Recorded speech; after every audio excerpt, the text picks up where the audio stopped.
ఇది అని అప్పుడు అనుకోలేదు పాపం మహిళలు ఎవరు కూడా. మీకు చూయిస్తాను డైలాగులు చాలా చక్కగా, అసలు ఎక్కడ నిర్మహమాటం లేకుండా.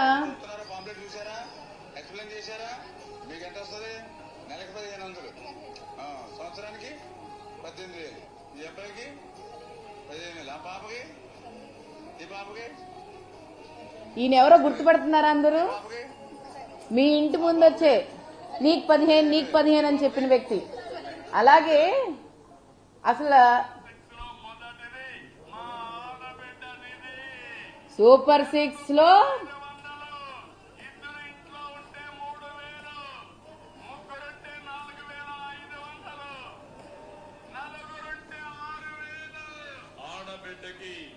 ఆడబిడ్డ నిధి చెప్పాం. ఆర్థిక ఇబ్బందులు ఉన్నాయి, దాన్ని కూడా నేను ఒప్పుకుంటున్నాను. అయితే ఒక మాట, అబద్ధం చెప్పేటప్పుడు చంద్రబాబు నాయుడు గారు ఎంత గట్టిగా చెప్పారు. మీ ఇంట్లో ఆడబిడ్డ నిధి నేను ప్రతి ఒక్క మహిళకి ఇస్తాను, 18 ఏళ్ళ నుంచి 60 ఏళ్ళు వరకు ఉన్న వాళ్ళు ప్రతి ఒక్కళ్ళకి కూడా నెలకి 1500 రూపాయలు ఇస్తానని చెప్పారు. మరి ఈ రోజుటి వరకు కూడా ఒక్క రూపాయి కూడా దానికోసం, ఆడబిడ్డ నిధి కోసం వీళ్ళు బడ్జెట్ కేటాయించలేదు. అలాగే ఈరోజు పాపం నిజం చెప్పేటప్పటికి గొంతు రావట్లేదు బయటికి. నిజం చెప్పేటంటే గొంతు ఎందుకు తడబడుతుంది చంద్రబాబు నాయుడు గారికి? నిన్నే చంద్రబాబు నాయుడు గారు ఇది ఇవ్వాలి అని అంటే మన ఆర్థిక పరిస్థితి బాలేదంటున్నారు. ఎందుకు బాలేదు? ఆర్థిక పరిస్థితి బానే ఉంది, నిధులైతే ఉంటున్నాయి, కానీ దాన్ని కేటాయించడానికి ఈ కూటమి ప్రభుత్వానికి చేతులు రావట్లేదు. ప్రతి ఇంటికి వెళ్ళి చెప్పారు, బాండ్లు ఇచ్చి చెప్పారు. మీ ఇంట్లో 3 ఆడపిల్లలు ఉన్నారా, 18 ఏళ్ళు దాటిన వాళ్ళకి మీ ఇంట్లో 4500 రూపాయలు నెలకి మీ అకౌంట్లో పడతాయన్నారు. ఏవైనా ఆ డబ్బులు? 2 సంవత్సరాలైంది. దాదాపుగా 36,000 వాళ్ళకి మీరు అప్పుగా ఉన్నారు. ఎప్పుడు తీరుస్తారు? చంద్రబాబు నాయుడు గారు దీనికి సమాధానం చెప్పాలి. మరి మినిస్టర్గా తీసుకున్న రామానాయుడు గారు ఏమయ్యారు? ఆ రోజు మీ డైలాగే కదా రాష్ట్రం మొత్తం కూడా ప్రతి మహిళ కూడా వింటూ వచ్చింది. ప్రతి మహిళ విని, అయ్యో ఈ కూటమి ప్రభుత్వంలో 3 ఉన్నారు, ఆ 3లో ఒకవేళ చంద్రబాబు నాయుడు గారు మమ్మల్ని మోసం చేసినా కూడా పవన్ కళ్యాణ్ గారు ఆయన ముక్కు పట్టుకొని గుర్తు తెచ్చి ఇప్పిస్తారన్నారు కదా. ఏమైనా ఆ డబ్బులన్నీ అని అడుగుతున్నాం. మీరు దాదాపుగా మహిళల్ని మోసం చేసి ఉన్న 6 పథకాల్లో కూడా అన్ని పథకాలు 6 పథకాల్లో 4 పథకాలు మహిళలకే. ఫ్రీ బస్ అన్నారు, బాగుంది. ఈ పథకం చెప్పడానికి బాగుంది, కానీ అమలు చేయడానికి మాత్రం పూర్తి స్థాయిగా దీంట్లో విఫలమయ్యారు. ఫ్రీ బస్సు మీరు చెప్పిన హామీ కరెక్ట్ గా నిర్వర్తించలేదు. అలాగే దాని తర్వాత తల్లికి వందనం అన్నారు. తల్లికి వందనం 1 సంవత్సరం వేశారు. ఇప్పుడు రేపటి నుంచి ఎల్లుండి నుంచే స్కూల్లో మొదలు. ప్రతి తల్లి ఖాతాల్లో డబ్బులు ఎందుకు పడలేదంటున్నాను చంద్రబాబు నాయుడు గారిని. గతంలో 1 సంవత్సరం వేశారు, పూర్తి స్థాయిగా అది కూడా వేయలేకపోయారు. మరి చేయలేని పనులు ఎందుకు బాబు చెప్పటం? మీరు చేసి చూయించాలి, కానీ మాటలకే పరిమితం అవ్వకూడదు కదా. మీరు ప్రభుత్వం వచ్చే ముందు ఒక మాట ఉంటుంది, ప్రభుత్వం వచ్చిన తర్వాత ఒక మాట ఉంటుంది. మరి ప్రభుత్వం వచ్చిన తర్వాత మోసం చేసిన మహిళల్ని చూడటం కూడా ఈ రోజు మీరు చూడండి, నిన్న ప్రెస్ మీట్ చూస్తే స్పష్టంగా అర్థమవుతుంది. చంద్రబాబు నాయుడు గారు తల ఎత్తుకొని కూడా మాట్లాడలేకపోతున్నారు. ఎందుకనంటే ఆయన చేసింది తప్పు, ఆయన ఇచ్చిన హామీ ఆయన నిర్వర్తించలేదని చెప్పి ఆయనే స్పష్టంగా తెలియజేస్తున్నారు. దీంట్లో ఏదో P4 అంటారు, నాకు అర్థం కాదు. P4 మహిళల్ని ఏమైనా ఆర్థికంగా వాళ్ళని నిలదొక్కుంటానికి మీరు ఇచ్చిన హామీయా? ఆ హామీ ఎలాగా నిర్వర్తిస్తారో కూడా తెలీదా? P4లో ఏదో ఉన్న వాళ్ళంట లేని వాళ్ళకంట సమకూర్చి చేసి పెట్టాలంట. అసలు ఎక్కడైనా జరిగిద్దా? ఎక్కడైనా అలా జరిగితే మన రాష్ట్రం ఎందుకు ఈ పరిస్థితిలో ఉంటుందని చెప్పి మిమ్మల్ని అడుగుతున్నాం. అలాగే తల్లికి వందనం అయిపోయింది, ఆడబిడ్డ నిధి అయిపోయింది. ఇంకొక మోసం ఏంటో తెలుసా? 50 సంవత్సరాలు దాటిన ప్రతి మహిళకి, ఎస్సీ ఎస్టీ బీసీ మహిళలకి మరి పెన్షన్ 4000 ఇస్తానని చెప్పారు. ఏవి 4000? మహిళలు లేరా? అంటే 50 సంవత్సరాలు దాటిన వాళ్ళు మహిళలుగా మీరు కన్సిడర్ చేయట్లేదా? లేకపోతే మహిళలు ఈ రాష్ట్రంలో లేరా? దాదాపుగా 96,000 వాళ్ళకి మీరు బాకీ ఉన్నారు.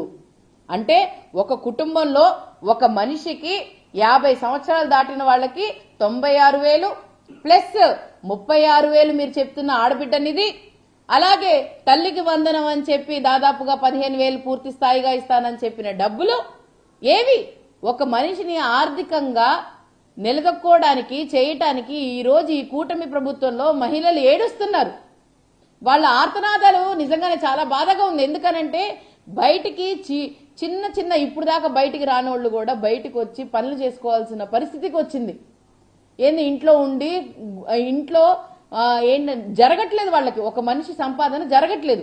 మీరిచ్చిన అబద్ధపు హామీలతో ఈ రాష్ట్రంలో జగన్మోహన్ రెడ్డి గారి కంటే మిన్నగా చేస్తానని చెప్పిన మాటలకి ఈ రోజు మీరు కట్టుబడి లేరు.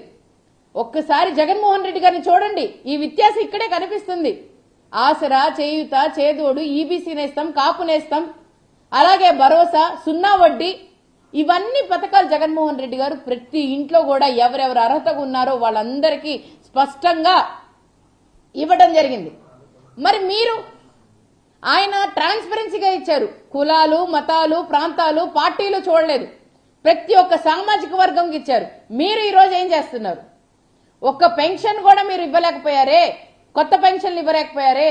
మరి మీరేం చేస్తున్నారు? ఈ ప్రభుత్వం ఎందుకు ఇంకా ఈ ప్రభుత్వం నిజంగా చెప్తే విఫలమైన ప్రభుత్వం, ఫెయిల్యూర్ ప్రభుత్వం. మీరు చెప్పుకుంటున్న సూపర్ 6 అంటున్నారు చూడండి, this is totally failure of a government which is running right now.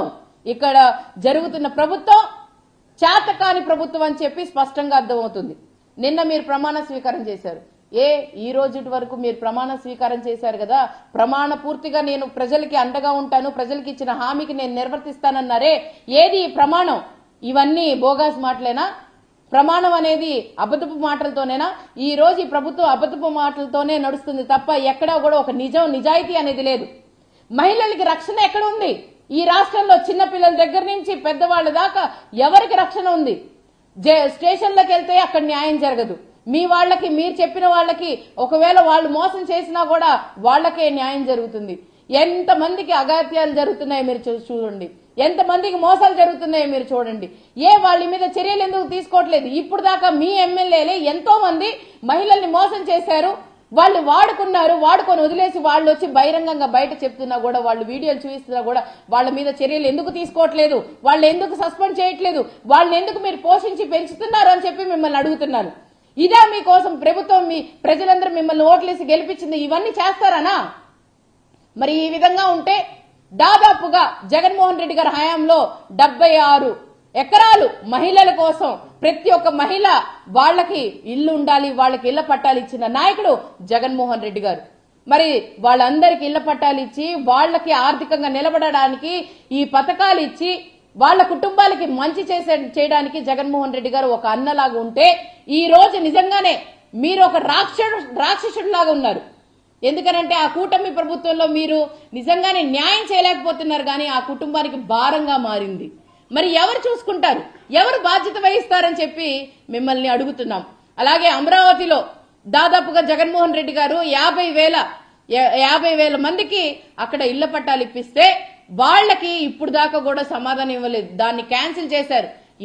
పేదవాడు అమరావతి దాంట్లో ఉండటానికి అర్హులు కాదా అని అడుగుతున్నారు. పేదవాడికి అర్హత లేదా అమరావతి ప్రాంతంలో వాళ్ళు ఉండటానికి? వాళ్ళకి ఏం న్యాయం చేస్తారని చెప్పి అడుగుతున్నాం. వీళ్ళందరికీ ఏం న్యాయం చేస్తారు? అందుకోసమే వెన్నుపోటు చంద్రబాబు నాయుడు గారు అని అంటారు. ఊరికనే అనరు. ఎందుకనంటే వెన్నుపోటు పొడవటమే మీ నైజం, వెన్నుపోటే మీ బ్రాండ్ అంబాసిడర్, వెన్నుపోటే మీ బిరుదు. మరి ఇవన్నీ మరి చంద్రబాబు నాయుడు గారికి, మరి ఈ కూటమి ప్రభుత్వంలో మీరిచ్చిన హామీలు మేమెవరిని దూషించట్లేదు, మేమెవరిని ఇచ్చేయట్లేదు. మీరు చెప్పిన మాటలే మిమ్మల్ని గుర్తు చేస్తున్నాం. మీరు చెప్పిన హామీలే మిమ్మల్ని తెలియజేస్తున్నాము. అంతే తప్ప మిమ్మల్ని వ్యక్తిగతంగానో మిమ్మల్ని ఇచ్చేయాలనో మేమేమీ ఇచ్చేయట్లేదు. దీనివల్ల మాకు వచ్చేది ఏమీ లేదు. కానీ మీరు చెప్పి మహిళల్ని మోసం చేశారే, ఈ రోజు ఒక్క మహిళకైనా మీరు రోడ్డు మీదకి వచ్చి సమాధానం చెప్పగలుగుతారా అని చెప్పి అడుగుతున్నాం మిమ్మల్ని. మీరు చెప్పిన పెన్షన్లు ఏమైనాయి? మీరు చెప్పిన ఆసరా, మీరు చెప్పిన పథకాలు ఏమైనాయి? గ్యాస్ సిలిండర్లు అన్నారు. ఆ గ్యాస్ సిలిండర్లు ఇంటికి 1, 2 వచ్చినాయి. దాదాపుగా 2 సంవత్సరాలు కంప్లీట్ అయిపోయినాయి. 6 నుంచి 7 వరకు గ్యాస్ సిలిండర్లు రావాలి. ఏమైనా అవి 4 పథకాలు మహిళలకు ఉన్నాయి. ఈ 4 పథకాలు కూడా ఏవి కూడా పూర్తి స్థాయిగా వాళ్ళకి అందలేదు. అందిని అని చెప్పి ఒక్కరితో ఆయన చెప్పించండి. నిజంగానే మేము ఇంత ఖర్చు పెట్టాం వీళ్ళ కోసం, మీ ఆడబిడ్డ నిధి కోసం, తల్లికి వందనం కోసం, లేకపోతే గ్యాస్ సిలిండర్ల కోసం, లేకపోతే మా బస్సు కోసం, ఇవన్నీ మేము ఖర్చు పెట్టాము, ఇంత ఖర్చు పెట్టామని ట్రాన్స్పరెన్సీగా బయటికి తీసుకొని రండి. ఎంతమందికి ఇచ్చారు ఏంటి అనేది మేము తీసుకొని వస్తాం, మేము చెప్తాం ఎంతమందికి ఎంతెంత ఇచ్చాము, ఎంత చేశాము అని చెప్పి. మీరు బహిరంగంగా చర్చకి రెడీనా అని చెప్పి అడుగుతున్నాము. చెప్పేటప్పుడు మాటలు ఇచ్చేటప్పుడు అయితే గట్టిగా చెప్తారు. ఎవరు ఒకళ్ళు చెప్పరు, ముగ్గురు చెప్తారు. ఎవరు ముగ్గురు? ఒకటి చంద్రబాబు నాయుడు గారు, ఖచ్చితంగా ఇస్తాం మా ప్రభుత్వం వచ్చిన తర్వాత ప్రతి ఒక్కళ్ళకి ఆడబిడ్డ నిధి, తల్లికి వందనం, మీ ఇంటికి డబ్బులు మరి కుప్పలు కుప్పలుగా వస్తాయి, మీ అకౌంట్లో డబ్బులు పడతాయి, మీరు చక్కగా వాడుకోవచ్చు, ఆర్థికంగా బలపడొచ్చు అని చెప్పారు. మరి ఇంకోటి చంద్రబాబు నాయుడు గారి కొడుకు లోకేష్ గారు, మరి మీరిచ్చిన యువగళంలో హామీలేవి, మీరు చెప్పిన మాటలేవి, ఇవన్నీ బోగాస్ మాటలు అంటారా? నిజమే కాదా? మీరు చెప్పేవన్నీ అబద్దాలేనా? నిజమైతే చేసి చూపించండి. నిజమైతే ఇప్పుడు దాకా వాళ్ళకి అప్పు ఉన్నవి అన్ని తీర్చి చూపించండి. 96,000, 36,000 ఇవన్నీ మీరు వాళ్ళకి ఇచ్చి అప్పుడు మా ప్రభుత్వం అబద్ధపు మాటలు ఇచ్చేది కాదు, నిజంగా నిజాయితీగా ప్రతి ఒక్కళ్ళకి కూడా మేము ఇస్తామని చెప్పండి. మరి ఎక్కడ పవన్ కళ్యాణ్ గారు వీళ్ళకి ఇంకా తోడుగా ఉండి మేము ఖచ్చితంగా ఈ ప్రభుత్వంలో మేము ముగ్గురం కలిసి ఇది ఆర్థికంగా ఈ రాష్ట్రాన్ని బలపరుచుతాం, అలాగే ఆర్థికంగానే కాదు అలాగే ప్రతి ఒక్కటి కూడా ప్రతి ఒక్క సామాజిక వర్గానికి మేము అండగా ఉంటామని చెప్పారు. ఏ వర్గానికి అండగా ఉంటున్నారు చెప్పండి? జగన్మోహన్ రెడ్డి గారి హయాంలో దాదాపుగా కాపు నేస్తం ప్రతి ఒక్క కాపు ఇంటికి వెళ్ళేది. మరి ఈ రోజు ఏ కాపుకి న్యాయం జరుగుతుందని అడుగుతున్నాను. మీరిచ్చిన పోస్టుల్లో గాని, రాజ్యసభ పదవుల్లో గాని, లేకపోతే మీరిచ్చిన నామినేటెడ్ గాని నాన్ నామినేటెడ్ పదవుల్లో గాని ఎక్కడైనా కూడా మీ కమ్యూనిటీ, మీరు ఒక కాపు నేత, మిమ్మల్ని చూసి రానున్న రోజుల్లో ఇలా ఉండాలి అని చెప్పి అనుకోవాలి, కానీ ఎందుకు ఇలా ఉన్నారు అని చెప్పి చెప్పుకునే పరిస్థితికి వచ్చింది. మరి ఇలాంటి పరిస్థితిలో ఈ రాష్ట్రాన్ని మేము అడుగుతుంది ఒకటే, ఈ కూటమి ప్రభుత్వంలో ఉన్న నాయకుల్ని అడుగుతుంది ఒకటే, మీరు ఇంటింటికి వెళ్లి బాండ్లు ఇచ్చి మరీ చెప్పారే ఈ నెలకి మీకు ఇంత వస్తుందని చెప్పి, ఏవి ఆ బాండ్లని అడుగుతున్నాం. ఎమ్మెల్యేలందరూ ఒక్కసారి రోడ్డు మీదకి వెళ్ళండి, మీ ప్రజలకి మీరేవేవి హామీలు ఇచ్చారో ఒక్కసారి వాళ్ళ ముందు మాట్లాడండి, వాళ్ళు ప్రశ్నిస్తారా లేదా ఒక్కసారి చూడండి. ఖచ్చితంగా ఈ మీరిచ్చిన హామీ ఇప్పటికైనా అమలు చేయండి. అమలు చేసి ప్రజలకి మీ మీద నమ్మకం కలిగించుకోకండి. ఇప్పుడు దాకా మీ మీద నమ్మకం చిన్నగా జారిపోతా ఉంది. ఎందుకనంటే ఏవైనా మేము ప్రశ్నిస్తే డైవర్షన్ పాలిటిక్స్ తీసుకొని వస్తారు, దానివల్ల ప్రజలు అర్థం చేసుకుంటున్నారు. ఖచ్చితంగా రానున్న రోజుల్లో 2029 ఎప్పుడు వస్తుందని చెప్పి ప్రజలందరూ ఆలోచిస్తున్నారు.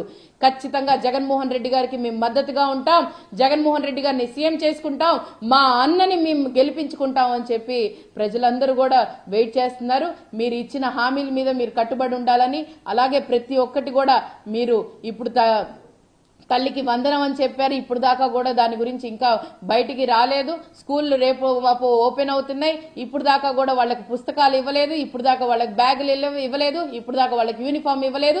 దీని మీద ఎడ్యుకేషన్ మినిస్టర్ గారు తొందరగా చర్యలు తీసుకొని ప్రతి ఒక్కళ్ళకి కూడా వాళ్ళకి ఇవ్వాలని చెప్పి, ఆర్థికంగా రాష్ట్రం బాగోలేదని మీరు చెప్తున్నారు, ఆర్థికంగా మీరు బాగున్నారు తప్ప రాష్ట్రాన్ని మాత్రం మీరు మోసంలో తీసుకెళ్తున్నారు. కాబట్టి రానున్న రోజుల్లో అయినా అన్ని సరిదిద్దుకొని ఈ రాష్ట్రాన్ని ముందుకు తీసుకెళ్లాలని చెప్పి కోరుకుంటున్నాను. Thank you.